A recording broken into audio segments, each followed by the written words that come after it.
7 years. And the model elected progressive official. She is smart, she is effective, and she's badass. It's an honor to work with her. And you know, governing, she makes it look easy, but governing is hard. And I want to thank everybody who's here tonight who's a public sector worker, whether you're from LAUSD or from the county or city halls or the state or Congress. Thank you, Julia. Every day you work so that government becomes a force for opportunity and for healing. And thank you. Congratulations to Jared Rivera and Senator Mitchell, two kick-ass activists. I have to recognize a few people who flew across country to be here tonight. My brother, Hugh Osborn. We fought like crazy when we were little. Sibling rivalry was invented for us, but I adore him now. I have two friends from... I do. He's just as passionate and adamant as I am, by the way. Try talking about climate change with my brother. Global warming. I have two friends here from high school, from Houston, business whiz Freddie Brecht, and my best art mentor, Caroline Huber. A college classmate is here. He founded Liberty Hill's oldest sister foundation, Vanguard, Obie Benz. And finally, plotting together against the LaRouche Initiative to quarantine people with AIDS in 1986 and sitting with dying friends bonded us forever. He's an author, entrepreneur, a global HIV organizer, and the mayor of Milford, Pennsylvania, my dear friend Sean Stroud.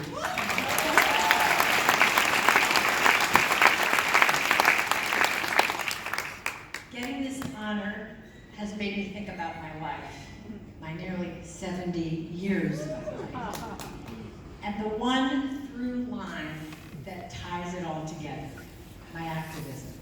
So here's the origin story. I was born in Copenhagen when my parents were working for the Marshall Plan after World War II. We lived in a narrow row house, and I played noisy games in the streets, and I ran wild and free at a neighborhood preschool.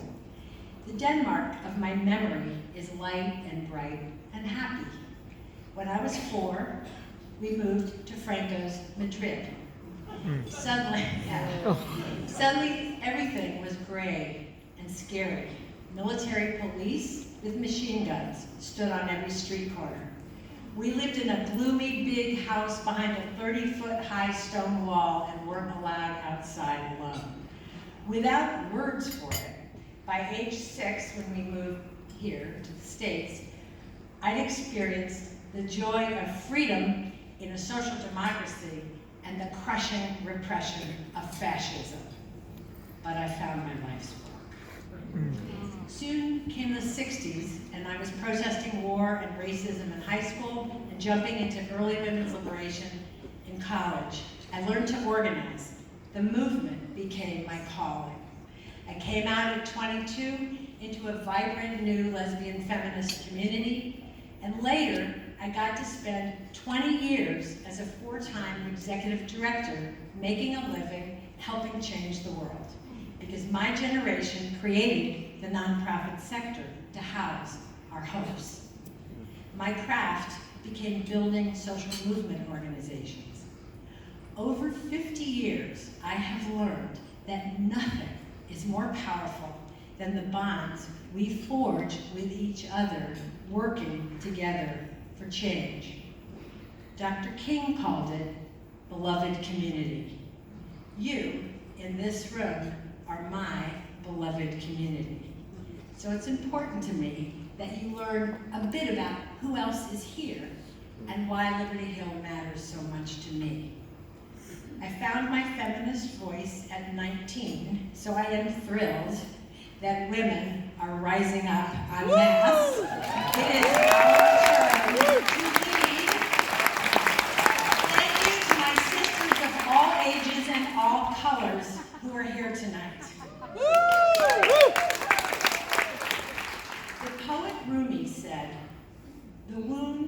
is the place where light enters you.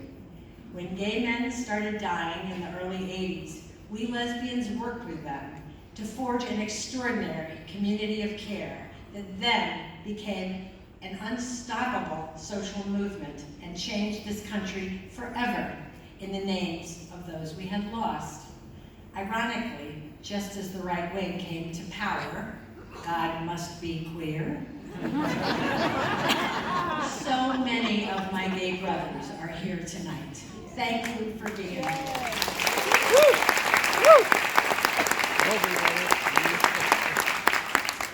Nearly 29 years ago, I found a tribe of wounded healers, and you showed me the light of faith. This little Politico needs that spirituality. Thank you, my recovery sisters and brothers. The Obama campaign was a gift to me. The Obama campaign was a gift to me, especially its culture: respect, empower, include. Thank you, my OFA sisters who are here tonight. We came to Barack, but we came back for each other. My Camp Courage co-founders and I knew that marriage equality could be the first winning justice issue of the Obama era, if only that rage unleashed by Prop 8 passing turned into strategic storytelling and organizing a multiracial alliance. It did. We were right. Thank you, Lisa Powell, Mike Barnon, Rick Jacobs, and all the others who get her.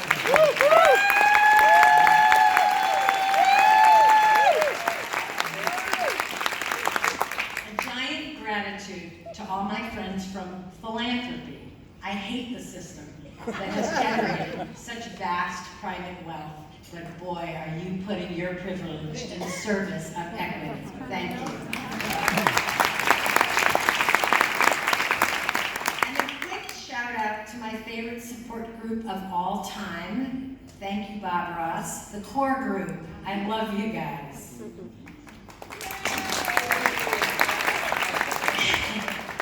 Love you back, Torie. Team TO, Resist and Rise, my current political friends. We kicked butt the last 2 years.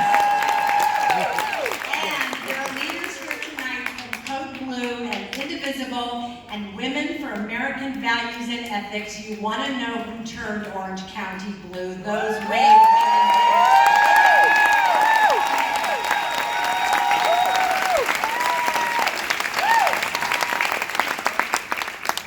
Resistorhood is powerful. Good thing, because the worst mistake of the 60s was my generation's ambivalence about electoral power, because Democrats brought us Jim Crow and Vietnam. So even though we won over an enduring majority on civil rights, feminism, environmentalism, and more, just as our parents' generation had with the New Deal, the radical right wing grabbed electoral power from the 80s on, and now look at where we are. But last year's big blue wave shows me that across the generations, we are finally fully embracing electoral organizing as part of the progressive strategy. My greatest gratitude is to Liberty Hill. I came here in '97 after 10 years at the forefront of HIV and LGBT rights. I've been living in DC, and I was angry at how the right was shaping the agenda on welfare and criminal justice, and I was restless to return to my lefty roots. I can never thank Liberty Hill enough for those 8 years as executive director, just when communities of color in South and East and Southeast LA were rising up and organizing for justice. Because of Liberty Hill, I count among my friends and collaborators, leaders and organizers in the labor movement, immigrants' rights, from criminal justice reform, those juvenile justice, kick-ass young organizers, and the EJ movement. Many of you are here tonight. Thank you for your inspiration and work.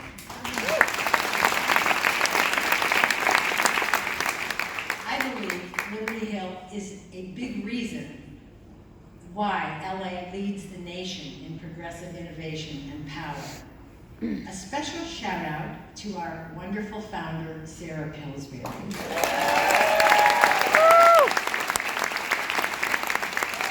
DNA in the organization matters. And to Shane, and Michelle, and Kathy, and Paula, and Margarita, and all the Liberty Hillers who keep the focus on, as our beloved Gary Stewart always said, power outward. The currency of lasting social change is trust across our differences. That's the building block of mass movements. And trust across class and race is precious and rare. In LA, the leading organization to build trust across all differences is Liberty Hill Foundation. And now, more than ever, we need Liberty Hill to thrive because we're at a pivot point in history with a planet in peril, economic apartheid, and a misogynist white supremacist in the White House. Fortunately, we're also seeing a massive civic uprising for decency, humanity, democracy, sanity, and a real reckoning on racism, finally. A broad-based, brand new movement is taking shape. If newly woke people link arms with existing organizing, and we respect, empower, and include each other, and are fearless and smart about taking political power, we will be unstoppable. We will end the cruelty and corruption.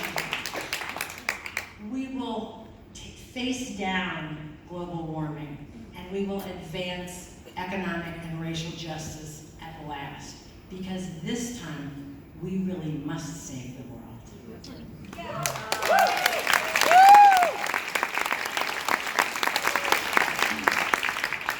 Dolores Huerta put it best.